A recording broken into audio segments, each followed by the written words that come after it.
Guys, this is Daphne Nani Soul. This is my first time I'm doing an interview like this, and just trying to figure out why we're all here, what keeps us going. So today I have my beautiful sister and best friend. This is Toni Brown, Hey.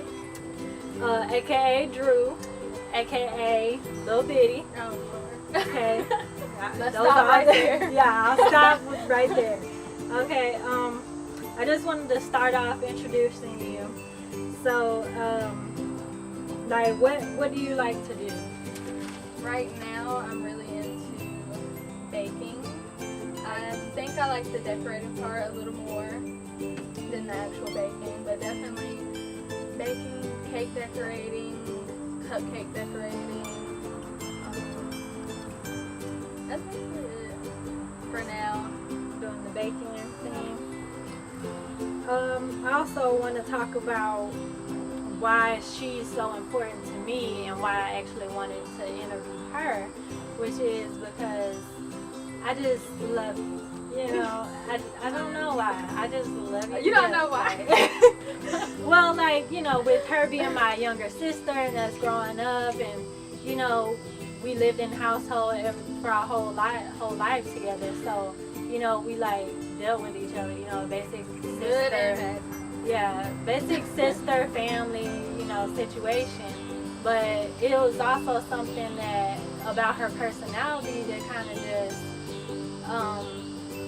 kind of motivates me to do more for myself, to continue to want to strive for better, and to also want to, like, just always motivate myself to do more, because I always see her trying to do more. So then I'm like, well, I need to be doing more. I need to be stepping up. I need to be doing this. Or if it's something that she says that she's passionate about and she's trying to pursue, then it kind of sparks something in me that's like, well, dang, I kind of been wanting to do something, inside that I've been feeling like I'm good at, where I have a passion for. So now I want to do it. So that's kind of what has inspired me, why I want to, interview you first. And our connection, I feel like, is a really good connection. Like, I feel like not just the regular sister connection, but I feel like also, we have like a good friendship, like we communicate with each other, like we can go times and we may not talk to each other or something, but then I feel like, once we do talk, it's not like we don't know anything about each other, or, it's not awkward. So we can just talk to each other about anything, what's going on, or something personal, we feel like we just want to let it out, share with each other. So that's why I feel like we have a good connection, And as far as age, how old are you? I'm 20. Okay, she's 20 years I old. will be 21 in October, Right. finally. And where are you from? That's I know everybody it's a likes complicated to. question. Everybody likes to claim it differently where Well, they're from. Some I just people feel like like to say where they were raised. Some people say like Where was I raised? where. I Okay, feel, well, I feel like for most of my life, I have lived in Clayton County. So I will claim that as being where I'm from. so Clayton County, Georgia. Yes. Okay. So that's where she claims Clayco. Shouts out, They probably didn't disown me now. It's been- But okay, and something else I wanted to go over was starting off with my real questions, getting to the good stuff. Okay, how would you describe yourself? Ambitious. Good question. Just anything, like just how do you think of yourself? What would you describe yourself as? So definitely ambitious. I like to think of myself as fairly intelligent. I'm not gonna go into physical stuff, but I think I'm very protective over not just others, but like myself, my business, my feelings, all of that. So, ambitious, intelligent, protective,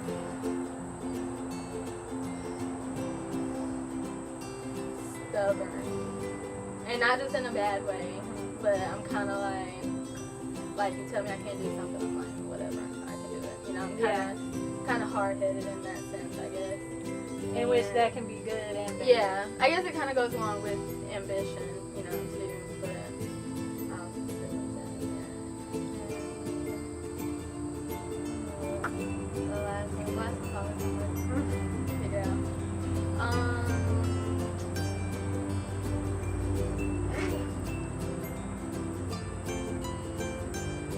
Crickets. I know. I don't know. If you don't know anything, it's fine. I'm gonna figure out something. Okay. I'm gonna say I'm kind of an introvert. Yeah, I feel like I'm kind of. I could You say know, that. yeah, like I'm not really shy, but I'm not really like. I don't want to say I'm not outgoing. You try to kind Yeah, of keep to I just yourself. I kind of mind the business. Yeah. And that. I could see that. Yeah. Yeah, I could definitely see that. Okay, and what do you do every day? Like, do you work? Are you in school or training? Are you trying to build a skill of yours or trying to achieve goals, dreams? What are you doing? Right now I'm in school. I do all online classes because I have a baby that I have to take care of. I'm working to become a teacher, and then hopefully my biggest goal is to be a school counselor. I mean, of course, teaching is wonderful, but I want to counsel. I'm really big into like emotions and bringing them out. Probably because I'm one of those who don't bring it out so much. So I like to kind of. I'm really big about emotions. Yeah. But I'm in school, and then of course I take care of my baby. Some skills that I'm working on right now. This is gonna sound kind of like childish. Handwriting, like calligraphy. I really want to be able to like just. I feel like I've always liked my handwriting, but I kind of want to make it a little better. And that kind of goes into you doing like your bakery. Right. And see, because that is part of what I need to work on as far as cake decorating is my typing and like, you know, doing words and stuff. So, Alright, and is there anything you do every day that you could say keeps you sane or happy or at peace? Is anything you think you do? every day. Yeah. Or you may not have to do it every day, but when you find time, you make time to do this to keep you, you know, in your right state. I say anything artistic, whether not just like drawing or, you know, doing cake decorating or anything like that, but writing. I like to write. I do like to read. I haven't read a lot much lately because of my vision, but so anything like that, anything where I can put all of my focus into something, but especially with decorating, like cakes, party decorations, you know, house decor or whatever. I think that keeps me sane, just because I can control it. Yeah. You know, especially like with decorate, I control where the icing goes. You know, I have full control, full say-so over that cake and what it looks like and what it tastes like. So I think that's the biggest thing. Just like keeping so sane, Creative stuff. Okay. Is peace, love, and happiness important to you? And what would you say these things mean? I definitely think all three are very important. I feel like with love, everybody needs love. Yeah. That's something nobody can live without. You know, even somebody who doesn't have a home, or, you know, there's people who have no place to stay but have pets for that love. You know what I mean? Like, it's something that everybody needs, people might not want to admit that they need it, but everybody does. Peace, I feel, is very hard to find nowadays. Yeah. And I feel a lot of people don't know what peace is. And it seems like not having peace is like the cool thing to do nowadays. Yeah, to be so like. Yeah, to be so like distracted. Yeah, and just yeah, completely like out of this world. You know, just focus on everything but that you're right. Yeah. And of course, happiness. Everybody's looking for happiness. Yeah. You know, everybody's on the pursuit of happiness. Yeah. Everybody trying to find happiness. Right. Okay, and are there any worldly or community issues going on that may bother you, or you wish you could make better or change? Like, if you could just say one thing or two things, like, is there anything? There's so going many.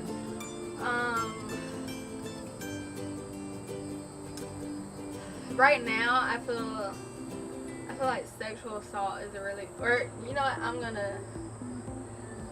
this is something that I just noticed. Well, I didn't just notice it, but I've kind of been noticing it. Sex trafficking. It's really been bothering me because lately on social media, like, I'm not sure what other people are saying. I know what I'm seeing. And every day I'm on social media, somebody's done come up missing. And usually it's like younger girls. And I've noticed, like people you know, or no, not necessarily. It's usually just people, you know, retweeting it from. I mean, it could be somebody missing from a different state. Yeah. But it's just everybody just sharing. Right, and it's become like an everyday thing. Like, I see it every single day, and I've also heard that sex trafficking, of course, has been a thing, but I've heard that it's getting a lot worse. And to see these girls go missing, yeah, and then I'm like, okay, something's up. And I don't know if, I don't know the true statistics of it, but to me, it looks like a lot of people are missing. Yeah. So I don't know what it looks like to, you know, the FBI or those who really investigate that stuff. But to me, I'm like, okay, something's up. Like, all these people are going missing. It seems like it's mostly females, young black females. And so I'm like, okay, something's wrong. Like, what's really going on? And so that's bothering me. Because I just, like, just knowing just knowing that all these people are going missing. And then sex trafficking is going up. So I'm like, are they not putting two and two together? Yeah. You know, I'm like, what's really going on? Because that's a problem, you know. And not just because I'm, you know, a young female, and of course I go out by myself all the time, but just to think that, you know, so many. Exactly. Like, it's so horrible to go through, and, you know, to have to choose keeping your life or doing this disgusting, you know, act, you know, and it's just not having any control. Right. And I'm like, it's ugh. It hurts to think about it. But that's definitely been bothering me. Yes. And then number 2, and this will be the last one, is the whole police brutality thing. The thing that really bothers me the most about it is I feel like it's caused like a race war kind of thing. Yeah. And I can agree on that. And the thing is, I don't think a lot of people realize is it's not even like whites against blacks. It's more so the police against blacks. You know what I mean? Like, or the system against blacks. You know, and I feel like some people are kind of a little closed-minded to that, and some people want to be like, no, they're not against them. You know, it's just blah blah blah. But I feel like you gotta really think about it. You know, like, what the country was based off on, and where, you know, it's just, I don't think people really look into it and like really think. I don't think people really think about it, and, you know, think about what's real, right? You know, I don't think they really put everything together and say, okay, well, this kind of does make a little sense. Yeah. You know, I think everybody's kind of like, well, you know, the police are trying to help, and I'm like, are they all really trying to help? Yeah. You know, because of course we know police officers that are, you know, nice and they do their job. They want to truly protect. Mm-hmm. And then there's some who just like to have the authority. Yeah. And I feel like you can't ignore those who just want that authority. You can't just say, well, there's some nice ones. That's true. Yeah. But there's That's not what we're talking about. We're not talking about the nice ones Yeah. here, you know. We're talking about the ones who take advantage of that authority. And I've talked to somebody who had, I think it was a situation where there was a guy, I think they shot him 16 times because he had a knife. Yeah. And we were watching the news. I'm not going to say who it was. We were watching the news and they were like, that is just ridiculous. Why would they shoot him 16 times? And I'm like, I know. I'm like, Because he had a knife. yeah, because he had a knife. You know, it's something that could have easily been taken away from him without all of that, you know. But that person, they were like, well, that's just crazy, you know, and they were feeling this and that type of way about it. And then we got into talking about other situations like that, like Michael Brown and Trayvon Martin, and, you know, just, well, Trayvon Martin wasn't a police, but, you know, just situations like that. And then suddenly they're like, well, a lot of times they did something wrong, you know, they did something. And I was like, yeah, you know, that's true. And I tried to bring up to them, I was like, well, what if it was somebody you know? Yeah. What if it was your son who, you know, done got shot and killed? You would feel differently. Yeah, no, you and then try to bring up right, what and they then did they're, of wrong. course, they're like, well, I don't think that would happen because, you know, they know not to talk back, they know not to resist, and I'm like, okay, you know, I'm thinking about it, and then it just kind of, it was weird because that person went from, oh my God, that was wrong, how could they shoot him 16 times, to, well, usually they do something wrong. Yeah. And it was just kind of so contradicting, you know? And I was like, well, how do you really feel about it? Because you're sending mixed signals. Yeah. You know, I'm like, Like, do you what think, do you believe? yeah, How I'm like, do you really think feel? that was wrong? Her was, if this show could speak to everyone in the world, you know, doesn't matter where, and you could get any important message out to them, what would you say? And it doesn't have to be like, you know, something so deep or anything like that, but if you could just tell the world, a bunch of people, or if you really just have something you want to say, what would that be? Stay positive. That's the biggest thing. You just have to, no matter how much darkness it is in this world, you have to remain, you have to keep your light, you have to keep glowing, be yourself, stay positive no matter what. Don't let anybody bring you down with them. You stay where you at, you stay positive. Alright, That's it. Guess that's it. Stay positive, y'all. You know, if you listen to my podcast, you know, Daphne Nani Soul always speaks about having a positive mindset, always being positive. It can transform your life, change your life for the better, and, you know, bring the things that you want into your life and attract those things. So being positive, I would agree with that. So I just wanted to close it up and say thank you again for coming in and for being here, being open to being interviewed, and I thank you so much. Thank you for having me. And, you know, hopefully we're going to keep this going, going to get some more people to interview, and we're going to, you know, hopefully have some new settings where we can, you know, bring new light, new people, new energy into our show. So thank y'all for tuning in. Y'all stay tuned for the next one. Thank you. And this is Daphne Nani Soul.